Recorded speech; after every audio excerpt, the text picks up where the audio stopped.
ఆడవాళ్ళకు ప్రాబ్లమ్స్ ఉన్నప్పుడు వాళ్ళు యూజువల్గా గైనకాలజిస్ట్ని కలుస్తారు. మగవాళ్ళకు ఉన్న ప్రాబ్లమ్స్ కోసమని యూరాలజీ అనే ఒక సబ్జెక్ట్లో ఆండ్రాలజీ అనే ఒక చిన్న బ్రాంచ్ ఉంది. ఆల్ యూరాలజిస్ట్ ఆర్ బేసికల్లీ ఆండ్రాలజిస్టులు. సో ఈ ఆండ్రాలజీ అనేది మగవాళ్ళకు సంబంధించినటువంటి ప్రాబ్లమ్స్ చూసే స్పెషాలిటీ.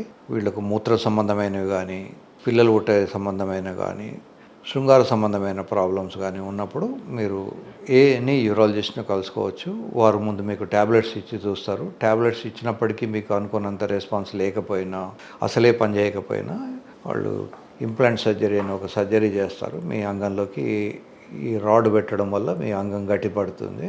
ఇది ఇలా రాడ్గానే గుచ్చుకుంటే అమ్మాయికి ఇబ్బంది అవుతుంది కనుక దీన్ని కొంచెం వంచవచ్చు. దీన్ని మ్యాలియబిలిటీ అంటారు. సో ఈ మ్యాలియబుల్ ఇంప్లాంట్స్ పెట్టేసి వాళ్ళు సర్జరీ చేస్తారు. మీకు నచ్చిన చోట వెళ్ళి డాక్టర్ను సంప్రదించి సర్జరీలు చేయించుకోవచ్చు.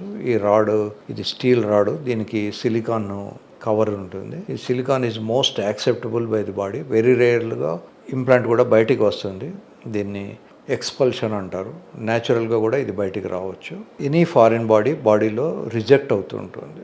ఇప్పుడు ఎంతో కష్టపడి ఆ కిడ్నీ ఒకతను డొనేట్ చేసి ఆ కిడ్నీని తీసుకెళ్ళి ఇంకో వ్యక్తిలో పెట్టి అంతా చేసిన తర్వాత కొద్ది రోజులకు అది రిజెక్ట్ అవుతుంది, నల్లబడిపోతుంది, అది చెడిపోతుంది. దాన్ని చెడిపోయిన దాన్ని కూడా తీసేయాల్సి వస్తుంది. రిజెక్షన్ అనేది కూడా అప్పుడప్పుడు జరుగుతూ ఉంటుంది. సో యూజువల్గా 1 to 2% ఆఫ్ ది పీపుల్కి ఇవి కాంప్లికేషన్స్ ఉంటాయి. Majority 95 to 98% of the people enjoy చేస్తారు. ఒక 2 to 4% ప్రాబ్లమ్స్ వస్తుంటాయి. అబ్బాయిలు ఎలాంటి అమ్మాయిల్ని ఇష్టపడతారు అని అడుగుతున్నారు. యూజువల్గా తల్లి లాంటి ఫేస్ ఉన్న వాళ్ళని ఎక్కువ ఇష్టపడుతుంటారు. ఫర్ ఎగ్జాంపుల్ తల్లి ఫేస్ ఇట్లా రౌండ్గా ఉన్నదనుకోండి, వాళ్ళు సెలెక్ట్ చేసుకునే అమ్మాయిలు కూడా చాలా వరకు రౌండ్ ఫేస్ ఉన్న వాళ్ళని. అలా కాకుండా తల్లి కోలమొహం ఉన్నదనుకోండి, అప్పుడు వీళ్ళు సెలెక్ట్ చేసుకునే అమ్మాయిలు కూడా కోలమొహం ఉన్న వాళ్ళని సెలెక్ట్ చేసుకుంటారు. రెండోది కరుస్ అంటే అందరు ఇష్టపడతారు. ఏం సిలిండర్ లాగా ఉంటే మాత్రం వీటికి శృంగారం చేయడానికి ఏమి ఇబ్బంది ఉంటుంది? ఏమీ ఉండదు. సిలిండర్ లాగా ఉన్నా, గుమ్మటంలాగా ఉన్నా, అవర్ గ్లాస్ స్ట్రక్చర్ ఇట్లా స్ట్రక్చర్స్ ఉన్నా, కరుస్ ఉన్నా శృంగారానికి ఏమీ ఇబ్బంది ఉండదు. ఎందుకంటే ఈవెన్ మాస్టర్బేట్ చేసినప్పుడు ఫ్యాంటసీ అని అంటుకుంటారు. మనసులో ఊహించుకుంటారు, ఎవరినో ఊహించుకొని శృంగారం చేస్తారు. యూజువల్గా సెలెక్ట్ చేసుకునేటప్పుడు కరుస్ ఉన్న వాళ్ళని ఎందుకు సెలెక్ట్ చేసుకుంటారంటే వైడ్గా ఉన్నటువంటి పెల్విస్ కింద, బొడ్డు కింద వెడల్పు ఎక్కువ ఉన్న వాళ్ళని సెలెక్ట్ చేసుకుంటారు. ఎందుకంటే నేచర్లో అట్లాంటి వాళ్ళకు కాన్పులు అయ్యే అవకాశం ఎక్కువ ఉంటుంది. బొడ్డు కింద కనుక కొంచెం తక్కువ వెడల్పు ఉంటే వాళ్ళకు కాన్పు కాదు, వాళ్ళకు ఆపరేషన్లో అయితే ఈ కాలంలో, పూర్వకాలంలో ఆపరేషన్ లేనప్పుడు చనిపోయేవాళ్ళు.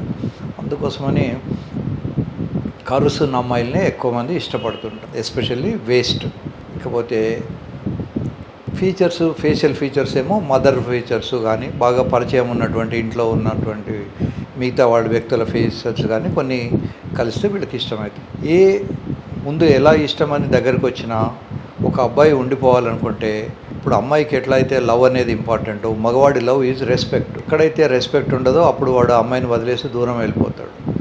నాగింగ్ ఉన్నా, ఫిజికల్గా ఒకవేళ డైవర్స్ చేయకుండా ఇంట్లో ఉన్నా వాడి మనసు మాత్రం వైఫ్ దగ్గర ఉండదు.